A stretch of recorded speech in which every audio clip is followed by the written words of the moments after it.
Opa, salve, beleza? E aí, tá tudo certo, pessoal?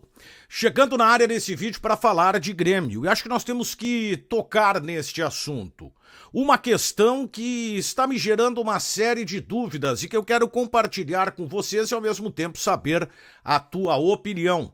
Mas antes eu lembro que o nosso conteúdo tem o apoio da KTO. Então chega lá, te cadastra, cupom Daniel, 20% de bônus do que você depositar pela primeira vez, volta para ti, para que tu possas brincar sempre com responsabilidade. É para se divertir mesmo, e lembrando que é para maiores de 18 anos.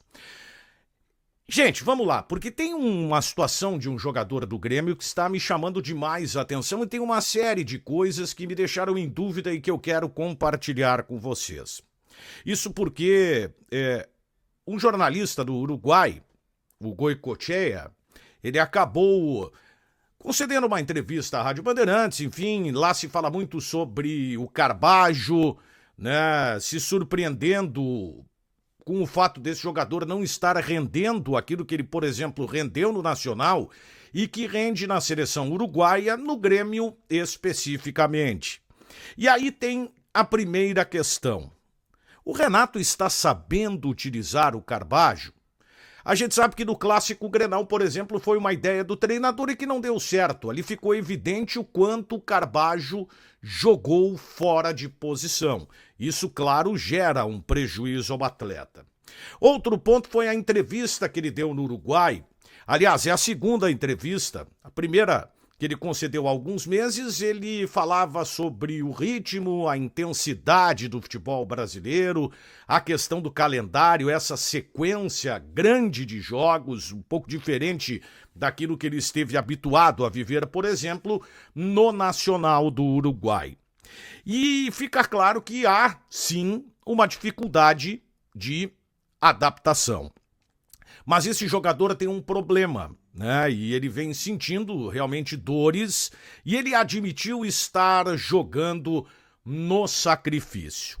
E aí me surge uma dúvida que eu considero muito importante. Porque assim, gente, uma coisa é o Luizito Soares. O Luizito Soares está jogando com dores e tal, mas ele precisa jogar porque ele é um jogador tecnicamente diferente. Essa história de estar se sacrificando para o time em relação ao Carbajo, por exemplo, não me cai bem. Até porque o Carbajo não é um jogador que tecnicamente esteja rendendo bem no meio-campo gremista. Claro que há esse problema em relação a essas dores, essa questão no pubis que vem atrapalhando o jogador e já começa inclusive a influenciar a questão do próprio Carbajo em relação à seleção uruguaia. Mas, afinal de contas, qual seria o motivo dele estar se sacrificando para o time? E aí é que me ocorre uma outra dúvida. Será que não há ninguém que possa, de repente, fazer com que o técnico Renato Portaluppi repense essa questão do meio de campo? Alguns falam, por exemplo, do Ronald, né, que, ao meu ver, das oportunidades que teve, não soube apresentar aquele futebol que, de repente, fizesse o treinador pensar em mais oportunidades. O Natan jogou de forma improvisada, eu confesso que até não deu tanta resposta assim. E aí é que há uma questão que ela é muito importante. O Grêmio, e o Renato especificamente, acaba optando por esse jogador porque não vê no grupo alguém em condição, de repente, de substituir o Carbajo.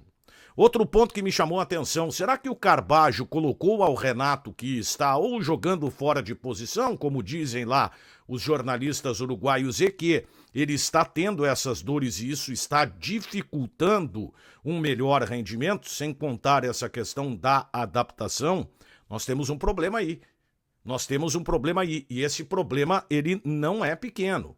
Não é pequeno porque o Grêmio, por exemplo, no Grenal, teve vários jogadores atuando mal, jogadores no meio de campo. Eu fiz um vídeo anterior falando sobre a situação do Vidiaçante, explicando direitinho o que está acontecendo com esse jogador. Eu peço que você acompanhe. Agora, esta questão envolvendo o Carbajo, realmente ela é muito preocupante. Gente, haveria uma entrevista coletiva na quinta-feira, muito provavelmente na quinta-feira, E essa seria uma coletiva do técnico Renato. Não confirmada ainda, mas nos bastidores se falava sobre essa possibilidade. Essa entrevista não deve ser realizada. Primeiro, haverá uma reunião, evidentemente, com o presidente Alberto Guerra, o técnico Renato, e eles vão ajustar aí esta questão que acabou pautando o noticiário pelo lado do Grêmio nos últimos dias, e que fique bem claro, virou uma pauta porque a manifestação do presidente do Grêmio, ela foi muito forte. Ela foi muito forte, ela foi em tom crítico ao Renato, e é inegável quando se publicamente trata uma questão assim, se tem a repercussão. Então vai se haver um ajuste ali entre o presidente, entre o técnico Renato, e aí quem sabe na sexta-feira possa ocorrer uma entrevista coletiva. Luizito Soares não vai se reapresentar na quinta, apenas no domingo, né? Ele está ainda em função de trâmites burocráticos para a cidadania espanhola, ele terá que ir a Barcelona. Não é uma questão que pegou o Grêmio de surpresa, o Grêmio já sabia dessa situação e por isso apenas no domingo o Luizito Soares estará treinando. Ele chegará a Porto Alegre no sábado e domingo ele já fica à disposição do técnico Renato. Tá certo, gente? Valeu você que chegou até aqui, dá o like, te inscreve no canal, ativa as notificações, deixa um comentário aqui embaixo e fui!